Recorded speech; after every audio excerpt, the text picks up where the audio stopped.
সকালবেলা ঘুম থেকে উঠে সবাইকে চা দিয়ে নিজেও চা খেয়ে নিয়মিত প্রতিদিনের মতো কাজে লেগে পড়েছি। Hello everyone, good morning. কেমন আছো সবাই?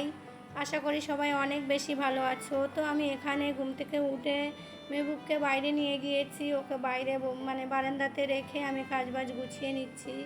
বেড কভারটা চেঞ্জ করছি আজকে। আর 2-3 দিন বাদে বাদেই চেঞ্জ করতে হয়, তার কারণ আমার মেহবুব সবসময় তো শুয়ে পড়ে থাকে। আর কখনো কখনো ওর খাটের উপরেও আমি খাইয়ে দিই। যখন নিয়ে যেতে না পারি, খাটের উপরেই বসে ওকে ভাত বলো যা কিছু খাদ্য খাবার খাইয়ে দিই। তো ওই জন্য আমার একটু বেশি বেশি করেই বেড কভার চেঞ্জ করতে লাগে 2-3 দিন আড়ে। তা বেড কভার চেঞ্জ করা হয়ে গেছে, ঘরটা ভালো করে পরিষ্কার করে নেব। আর কালকে সন্ধ্যাবেলা একটু ঘর মুছেছিলাম, সেটা আর শেয়ার করা হয়নি, ওই জন্য আজকে আর ঘর মুছবো না। আমি একদিন বাদে বাদে মুছি, আবার কখনো কখনো সময় থাকলে পরপর দিনও মুছে নিই প্রতিদিন। তো এখানে কালকে রাত্রে বাজার নিয়ে এসেছিলাম, তোমাদের দাদাভাইয়ের সঙ্গে আমিও গিয়েছিলাম। সেগুলো এখন বার করে নিচ্ছি, কালকে বার করা হয়নি, অনেক রাত হয়ে গিয়েছিল মেহবুব সৌদিয়াকে খাওয়াতে। আর এইদিকে আর খেয়াল করা হয়নি, ওই জন্য বাজার এই সময় রাখা ছিল।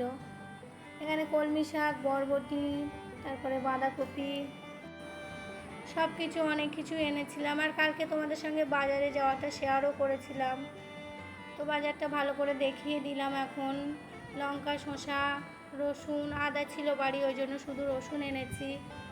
সব কিছু এখানে বার করে নিচ্ছি। এখন আমি একটু রান্না করব, কিছু তরকারি বেছে নেব। আর এখানে তোমাদের দাদাভাই কিছুটা মিষ্টি নিয়ে এসেছিল, সেগুলো ওইভাবে ছিল। রাত্রে খাওয়ার টাইমেই আমরা ফিরেছিলাম, ওই জন্য আর এগুলোকে বার করা হয়নি। তো আমি এখানে শাকটা ভালো করে বেছে নেব। আর অনেক বড় বড় শাকের ডাল দিয়েছে, ওগুলো আমি নেব না, শুধু শাকগুলোই নেব। আর আমি, তোমাদের দাদাভাই আর আমার শ্বশুরমশাই তিনজনেই শাক খাই, বাচ্চারা তো খায় না শাক। আর আমি আঙুলটা এইভাবে করে কাজ করছি, তার কারণ আমার আঙুলে একটা কি ফুসকুড়ির মতো হয়েছে, ব্যথা হয়েছে অনেক। তো আমার তরকারি কোটা বাছা সব কমপ্লিট, ধুয়েও এনেছি, এবারে রান্নাটা চাপিয়ে দেবো। তো আমি এখানে প্রথমে একদিকে কড়াইতে শাকের মশলা তৈরি করে নিয়ে শাকটা দিয়ে দিচ্ছি, আর ওইদিকে পেঁপে মাছ রান্না করব। আর মাছের ডিম দিয়ে শাক করলে অনেক বেশি ভালো লাগে খেতে। যখনই আমাদের বাড়িতে মাছের ডিম কিনে আনা হয়, আমরা শাকটাও নিয়ে আসি। আর একা হাতে সব কিছু সুন্দর করে গুছিয়ে কাজ করলে একটু দেরি হয়, ওই জন্য হেলা করি না, পরপর সব কিছু কাজবাজ গুছিয়ে করে নিই। সবসময় চেষ্টা করি পরিপাটি করে গুছিয়ে রাখার। যত পরিপাটি করে সংসার গুছিয়ে রাখবো, সবারও দেখতে ভালো লাগবে, আর আমার নিজের কাছে অনেক বেশি ভালো লাগবে। আর এই রান্নাঘরটা তো সবসময় আমি গুছিয়ে রাখি, আমার অনেক বেশি ভালো লাগে।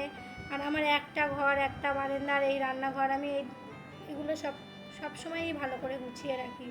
চেষ্টা করি সবাই যেন এসে দুদণ্ড বসে শান্তি পায়, আর আমারও নিজের মনের কাছে শান্তি লাগে।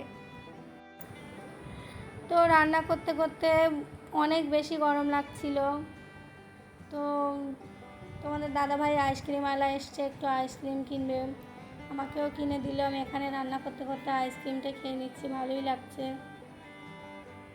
আর আদা রসুন পেস্ট করে নিয়েছিলাম, সেটাকে একেবারে এখানে বসে বসেই আমি বক্সের মধ্যে ভরে নিচ্ছি। আর এইভাবে ফ্রিজের মধ্যে রেখে দিই আমি অনেক দিন ধরে। আর আদা রসুন বেশ কয়েকদিন, 10-12 দিন থাকে, তারপর আবার পেস্ট করে নিই। তো আমার পেঁপেও রান্না প্রায় হয়ে গেছে, পেঁপেতে মাছগুলো, ভাজা মাছগুলো দিয়ে দিচ্ছি। আর এই পেঁপে তরকারিটা জানো আমার অনেক খেতে বিরক্তি লাগে, কিন্তু কি করব, আর ফ্যামিলিতে আর সবাই খাবে, তো কি জানি আমি পেঁপে তরকারি একদম আমার ভালো লাগে না খেতে। তোমরা কে কে পেঁপে তরকারি খাও না, একটু আমাকে কমেন্ট করে জানাবে। তো আমি রান্নাঘরে রান্না করছিলাম, আর আমার মেহবুব এখানে বারান্দায় বসিয়ে রেখেছিলাম, ও দেখো শুয়ে পড়ে মোবাইল দেখছে। এখান থেকে রান্নাঘর থেকে বারান্দা দেখা যায়, ওই জন্য যখন দেখি অনেক বেশি আমি ব্যস্ত, তখন ওর সামনে এনে রেখে দিই, ওকেও দেখতে পাই যেন, আর আমার কাজগুলো গুছিয়ে নিতে পারি। তো একা একা শুয়ে পড়েই খেলা করে, আর আমার সঙ্গে কথা বলে, আমাকে অনেক বেশি ডাকাডাকি করে। তো সবাই রান্নার পরে খেয়ে দিয়ে একটু শুয়ে পড়েছিলাম, আমার ছেলে মেয়েকে নিয়ে আমি ঘুমিয়ে পড়েছিলাম। তো অনেকগুলো জামা কাপড় কেচেছিলাম সেগুলো মেলে নিয়েছিলাম, দেখানো আর হয়নি, ওগুলো তুলে এনে এখন গুছিয়ে নিচ্ছি। আর মেহবুব এইদিকে ঘুমাচ্ছে। আর মেহবুব ঘুমালে আমি অনেক দ্রুত কাজ করতে পারি, আর কাজ করেও নিই, আমি বসে থাকি না মেহবুব যখন ঘুমায়। আমার সংসারটাকে কিভাবে গুছিয়ে রাখলে ভালো হয় আমি সেভাবে তাড়াহুড়ো করে গুছিয়ে নিই। আর সৌদিয়া তো একটু বাইরে গিয়েছে, আজকে পড়তে যায়নি ও। আজকের ব্লগটি এখানেই শেষ। তোমরা সবাই ভালো থেকো, সুস্থ থেকো।